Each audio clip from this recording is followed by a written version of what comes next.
আসসালামু আলাইকুম। ইরানের কৌশলে হরমুজে আটকে গেল ডোনাল্ড ট্রাম্প। ডোনাল্ড ট্রাম্পের এখন গলার কাটা হয়ে দাঁড়িয়েছে, গলার ফাঁস হয়ে গেছে এই হরমুজ প্রণালী। কারণ ইরানের সাথে এই যুদ্ধ করার পরপরই শুরু করার সাথে সাথে ইরান হরমুজ প্রণালী বন্ধ করে দিয়েছে।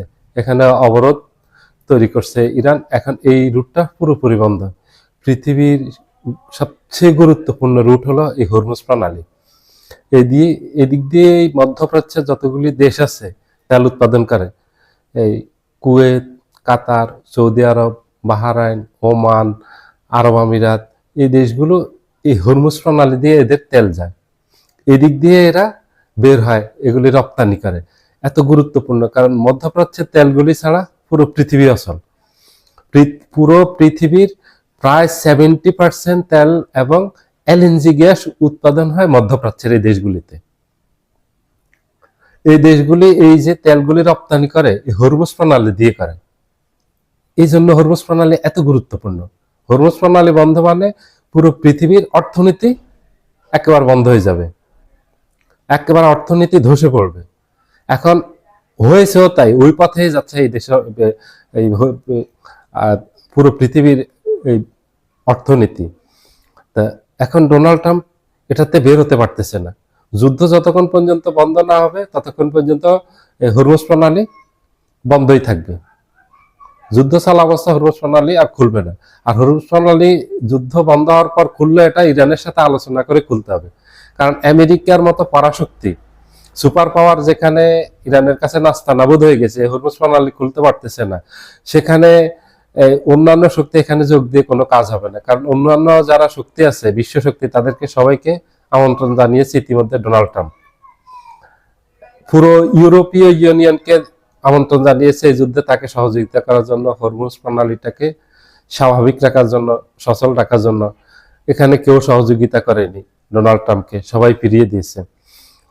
দ্বিতীয় হলো জাপান, চীন, দক্ষিণ কোরিয়া এবং অস্ট্রেলিয়ার কাছে সাহায্য চেয়েছে হরমুজ প্রণালী সচল রাখার জন্য, এবং এরাও সাহায্য করেনি। কারো সাহায্যে ডোনাল্ড ট্রাম্প পায়নি। এখন এই এক হরমুজ প্রণালীতে ডোনাল্ড ট্রাম্প আটকে গেছে, এবং ইরান কৌশলে এটাকে একেবারে ধরে রেখেছে, হরমুজ প্রণালী বন্ধ করা অবরোধটা।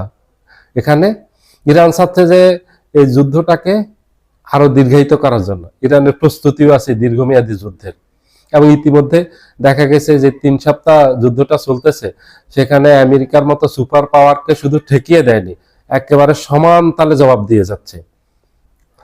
আমেরিকার মতো সুপার পাওয়ারের কাছে তো ইরান কিছুই না, এটা যুদ্ধের আগে সবাই ভাবছে। এবং ডোনাল্ড ট্রাম্পেরও চিন্তা ভাবনা ছিল যে এটা, যে ইরানকে 1-2 দিনে কাবু করে ফেলতে পারবে, পরাজিত করে ফেলতে পারবে, বাস এই যুদ্ধ শেষ হয়ে যাবে।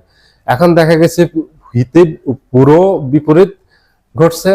এখন ইরান তো আমেরিকাকে একেবারে এখানে নিঃশেষ করে দিয়েছে মধ্যপ্রাচ্যে।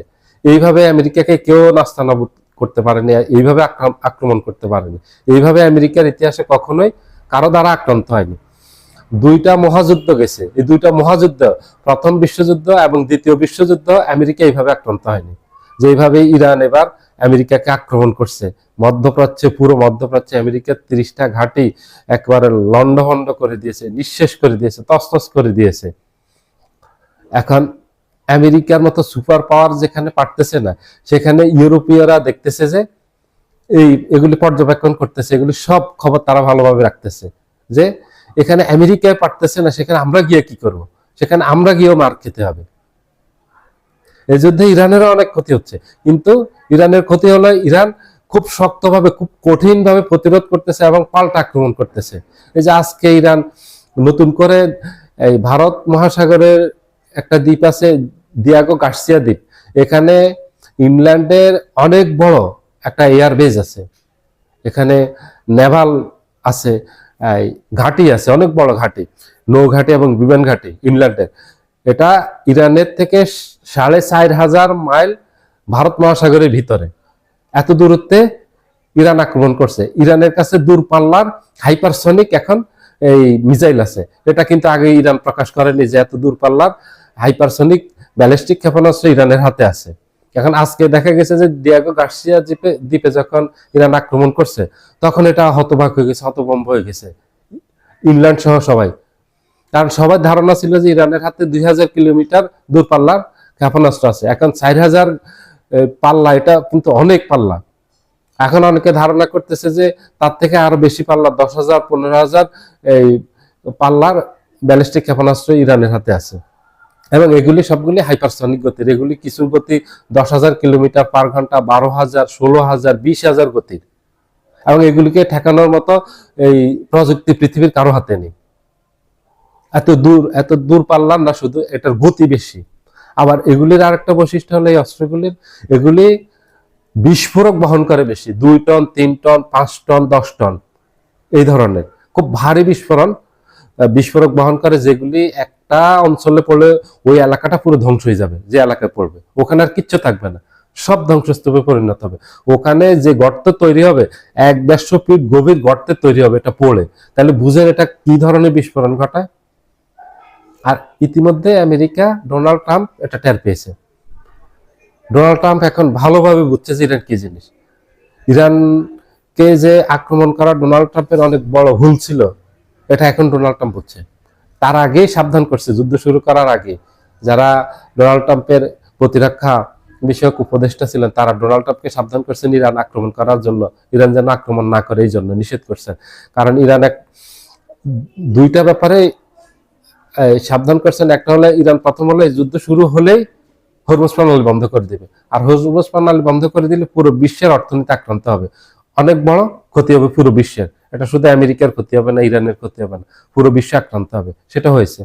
দ্বিতীয় হলো, ইরানের হাতে কি ধরনের কৌশলগত অস্ত্র আছে সেটা সম্পর্কে আমেরিকার ভালো ধারণা ছিল না, যে কতটুকু ব্যালিস্টিক ক্ষেপণাস্ত্রগুলি কি ধরনের বিধ্বংসী এবং কত পাল্লার, এগুলি কত দূরত্বে গিয়ে আঘাত আনতে পারে। এই যে আজকে 4,500 কিলোমিটার দূরে গিয়ে আঘাত আনলো, এটা আমেরিকার ধারণার বাইরে ছিল। তো এখন এখানে আমেরিকা, ডোনাল্ড ট্রাম্প বিপদে পড়ে গেছে। এখন যুদ্ধ থেকে বের হওয়ার পথ খুঁজতেছে ডোনাল্ড ট্রাম্প। যত দ্রুত পারে ডোনাল্ড ট্রাম্প এখন যুদ্ধ বন্ধ করে দিয়ে চলে যেতে পারলে জানে বেঁচে যায়। এই অবস্থা হলো এখন ডোনাল্ড ট্রাম্পের। সবাই ভালো থাকবেন, আল্লাহ হাফেজ।